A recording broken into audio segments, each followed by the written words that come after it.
Variation का मतलब होता है एक्चुअली वेरी करना, चेंजिंग द, आप कह सकते हैं चेंज ऑफ वैल्यू, या अमाउंट कह सकते हैं, अमाउंट कह सकते हैं, लेवल कह सकते हैं ऑफ एनी क्वांटिटी।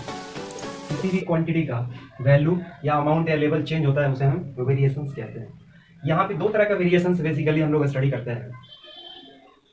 फर्स्ट है direct variation, direct variation, direct variation. अब यहाँ पे डायरेक्ट वेरिएशन को हम लोग डायरेक्टली प्रोपोर्शनल भी कह सकते हैं, सेम चीज है। And second is indirect, indirect variation, variation, या इसे हम कह सकते हैं इनवर्सली, इनवर्सली प्रोपोर्शनल, प्रोपोर्शनल। तो काफी ज्यादा ये इंपॉर्टेंट है, साइंस में इसका काफी ज्यादा यूज हम लोग करते हैं। और वेरिएबल्स, वेरिएबल्स कांस्टेंट के बारे में ऑलरेडी हमें पता है। वेरिएबल वो होती है जिसकी वैल्यू हमेशा वेरी करते रहती है, चेंज करते रहती है, और कांस्टेंट वो होती है जिसकी वैल्यू हमारा फिक्स होती है, डिफिनिट होती है। तो चलिए अब इसकी डिटेल्स की हम बात करते हैं।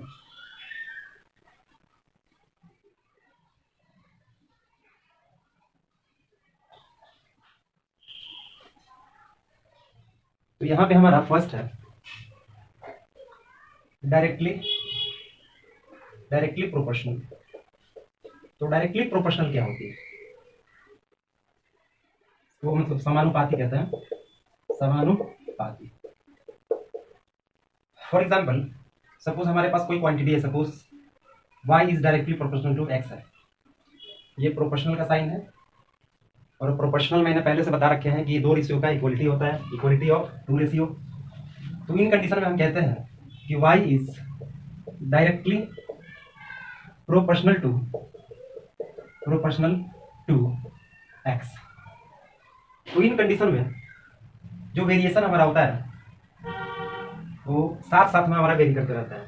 y बढ़ेगा तो x भी बढ़ेगा, y घटेगा तो x भी घटेगा।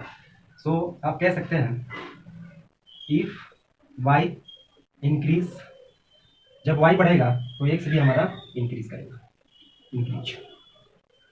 सिमिलरली इफ y डिक्रीज, अगर y डिक्रीज करेगा तो x भी हमारा डिक्रीज करेगा।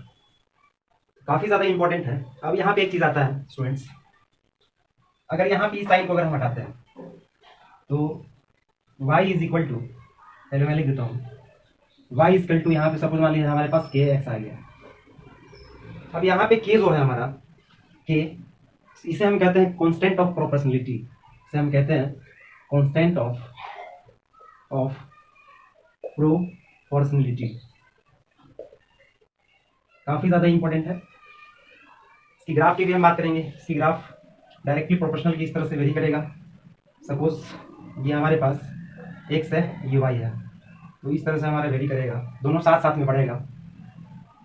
काफी ज्यादा इंपॉर्टेंट है। अब यहाँ पे जो आपका k है हमारा कांस्टेंट ऑफ प्रोपोर्शनलिटी, इसकी अगर हम बात करें तो इसके एग्जांपल देख लेते हैं। Cost of product, the cost of product, या मैं इसे ऊपर लिख देता हूं,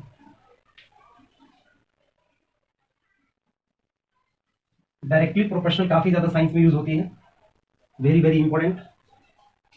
सो इसके एग्जांपल जो है कॉस्ट ऑफ प्रोडक्ट, किसी भी आइटम का कॉस्ट जो होता है वो डायरेक्टली प्रोपोर्शनल होता है किसका? नंबर ऑफ पार्टिकल्स का, नंबर ऑफ पार्टिकल्स। तो जितना आप सामान खरीदेंगे उतना ही आपका कॉस्ट बढ़ेगा।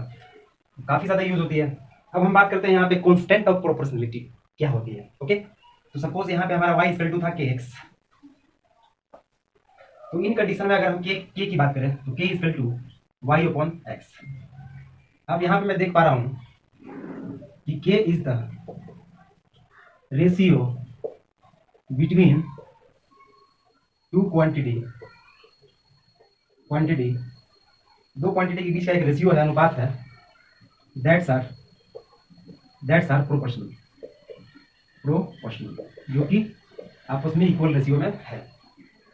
काफी ज्यादा इंपॉर्टेंट है। अब हम बात करते हैं यहाँ पे